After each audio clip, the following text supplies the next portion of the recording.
Welcome to second part of Goa.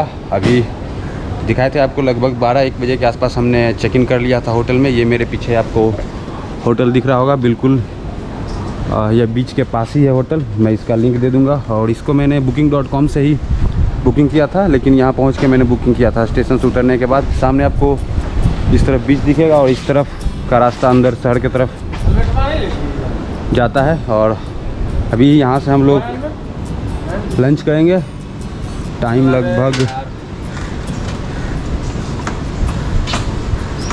2 बज रहा है और लंच करने के बाद फिर यहाँ से हम लोग निकलेंगे अगोड़ा फोर्ट की तरफ। और मौसम तो बारिश का है, इसलिए हम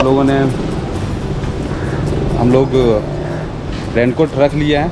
और देखते हैं अगर बारिश ना हो तो ज़्यादा अच्छा रहेगा, क्योंकि फोर्ट में बारिश हो जाएगा तो घूमने का ज़्यादा फिर मज़ा नहीं रह पाएगा। और कह नहीं सकते हैं मौसम का, बारिश का मौसम तो है ही। चलते हैं यहाँ से, फिर निकलते हैं। और इसका मैं लिंक आपको booking.com से जो मैंने बुक किया था आपको लिंक मैं नीचे दे दूँगा। चलते हैं फिर, आपको अभी रूम टूर एक करवा देते हैं। अच्छा सा रूम है, लगभग 3 लोगों के लिए हमने इनको 1100 पेड किया है 1 नाइट के लिए।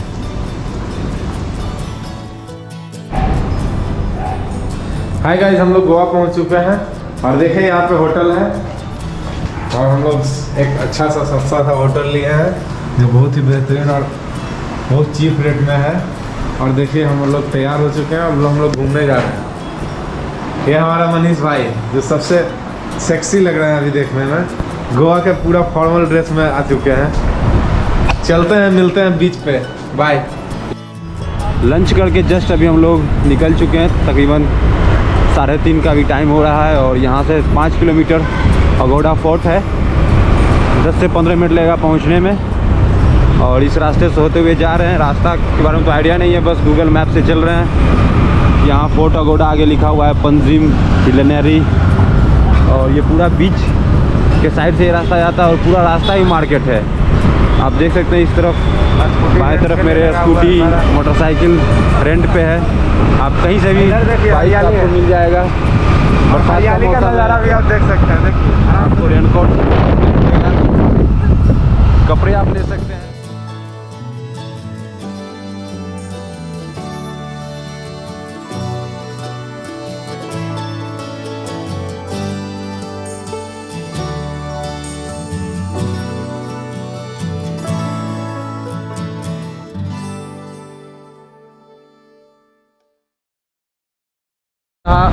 क्लॉथिंग मार्केट, पूरा मार्केट ही क्लॉथ का आपको मिलेगा। ये फिर या फिर गोवा का जो कुछ अपना कल्चर है वो सब देखने को मिलेगा।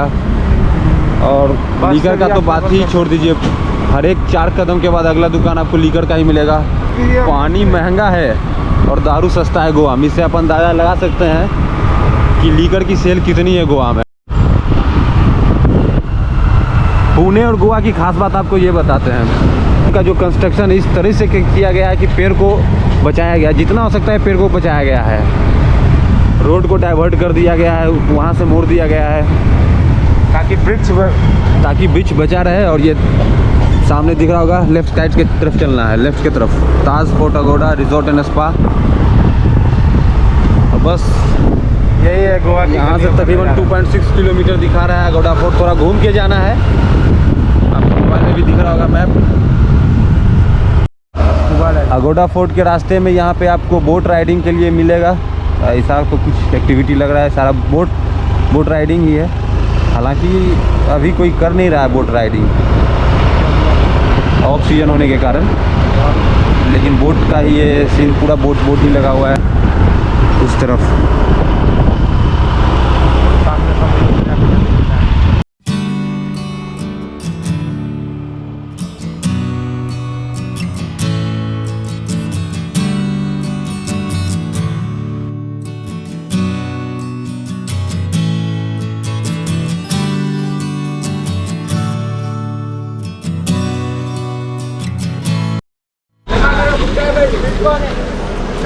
ये अगोड़ा फोर्ट का सामने आपको एंट्रेंस गेट दिख रहा होगा। यहाँ से आपको एंट्रेंस लेकर के, और इस साइड में आपको एक टिकट मिलेगा, जो कि मैं अब आपको थोड़ी देर में टिकट लेकर के दिखाऊंगा। इस तरफ मेरे पीछे मार्केट सा कुछ एरिया लगा है, जहाँ से आप कुछ खाने वगैरह का कुछ ले सकते हैं। फ्रूट्स वगैरह भी है और बारिश का मौसम था, बारिश होना स्टार्ट ही हो गया है। अभी चलते हैं यहाँ से, बस निकलते हैं। हालांकि हमने रेनकोट लेकर गया था, लेकिन फिर भी फोर्ट के अंदर हम लोग प्रवेश कर चुके हैं। फोर्ट के अंदर प्रवेश करने के लिए आपको 50 रुपये की टिकट लेगी, जो कि आर्कोलॉजिकल सर्वे ऑफ इंडिया के निगरानी के देख रेख में आता है। पेमेंट आप कैश और UPI दोनों से भी कर सकते हैं, लेकिन वो कैश का ज़्यादा बोलते हैं। टिकट आपको मैंने दिखा दिया। ये यहाँ से रास्ता है, पीछे कुछ कंस्ट्रक्शंस का काम चल रहा है और काफ़ी लोग यहाँ पे हैं। लोगों की संख्या यहाँ पे दिख रही है। लोग तो बिक रहे में आए हैं, तब तो इतना भीड़ है।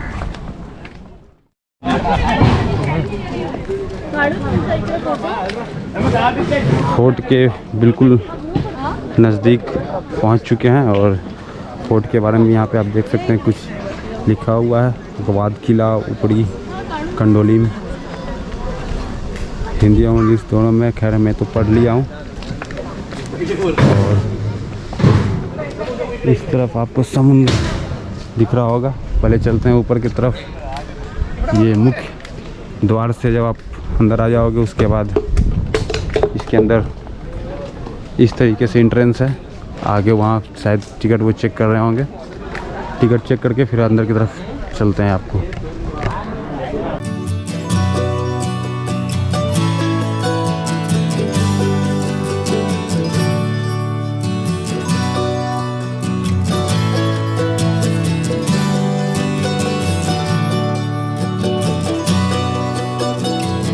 लोगों की संख्या है, मुझे तो लग रहा था कि वीकेंड का टाइम नहीं है तो लोग कम होंगे, लेकिन लोगों की संख्या है यहाँ पे। अब इसके बाद बीच की तरफ चलेंगे तो उधर भी लोग होंगे। हो सकता है वो दोपहर का टाइम रहा होगा तो ज़्यादा लोग नहीं होंगे। उसकी वजह सारी छाई। अब यहाँ से आप इस फोर्ट का नज़ारा देखिए, जो आप कभी YouTube वीडियो में देखते होंगे। फिर मैं तो यहाँ सामने से देख रहा हूँ इस नज़ारे को। और मौसम अभी भी बादल से घिरा हुआ है, लेकिन अभी बारिश की कोई संभावना लग नहीं रही है।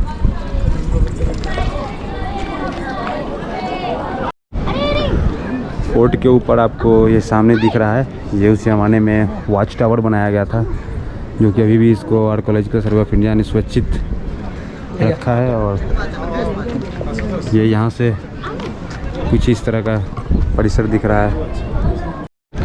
ये जो लाइट हाउस है, इसके बारे में मैंने काफ़ी सारी जानकारी आपको शेयर किया जितना हो सकता था। अभी एक जानकारी और मुझे पता चली है। यह लाइट हाउस 1864 ईस्वी में इसे बनाया गया था, जो कि वेस्ट पार्ट है इस फोर्ट का। और उस तरफ आपको दिख रहा होगा अरेबियन सी, दिख नहीं रहा होगा, उस तरफ इसका अरेबियन सी है।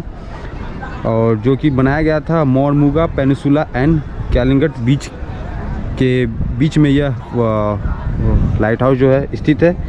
इसको दोबारा से रिकंस्ट्रक्ट तो नहीं, रिप्लेस कह सकते हैं, 1976 में इसको किया गया है।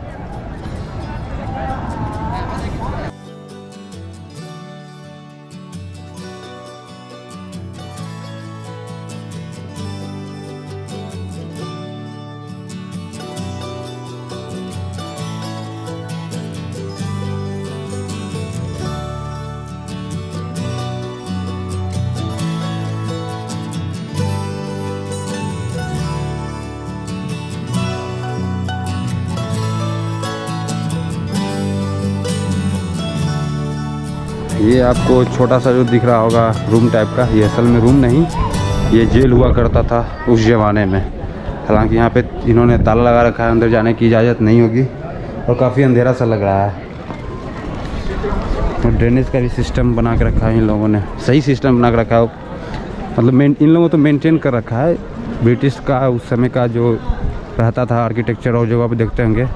हालांकि ये जो फोर्ट है ये डच के हाथों में था। 1612 ईस्वी में इस फोर्ट को बनाया गया था। कई सारे मकसद थे इस फोर्ट को बनाने के लिए। एक तो आपको मैंने बताया कि कोई बाहरी आक्रमण से बचने के लिए यह लाइट हाउस को बनाया गया था। और इस फोर्ट को दो पार्ट में डिवाइड किया गया है, एक अपर पार्ट एक लोअर पार्ट। अपर पार्ट में यहाँ पे वाटर का स्टोरेज होता था और नीचे के लोअर पार्ट में गन पाउडर्स और कई सारे जो युद्ध से संबंधित सामग्री हुआ करती थी वो यहाँ पे स्टोर होता था। लोअर पार्ट्स देखने से तो यही लग रहा है, जो रेड कलर का आपको ये दिख रहा होगा शायद ये लोअर पार्ट ही होगा। और कोई यहाँ पे टूरिस्ट गाइड नहीं है जो कि इस चीज़ को क्लियर कर सके फ़िलहाल। और जो मुझे जानकारी मिलती है इस फोर्ट के बारे में वो मैं आपको शेयर करता रहूँगा। यह fort one of the most visited tourist place में गोवा में गिनती आती है। जैसे आप बीच में नॉर्थ गोवा आप जाते हो तो अंजुना बीच, कैलोनिया बीच और जो बीच पे हम लोग अभी गए थे कैलिंगुट बीच, स्पेलिंग में थोड़ा सा इसका गड़बड़ हो जा रहा है, वागा बीच। तो यह फोर्ट भी जो गिनती आती है उस तरह की विजिटेड प्लेस में ही आती है। गया था लेकिन फिर भी बारिश हुई है, थोड़ी बारिश थम गई है तो यहाँ से निकल के चलते हैं। एक आगे एक सैनिक्वेरियम बीच है उस तरफ,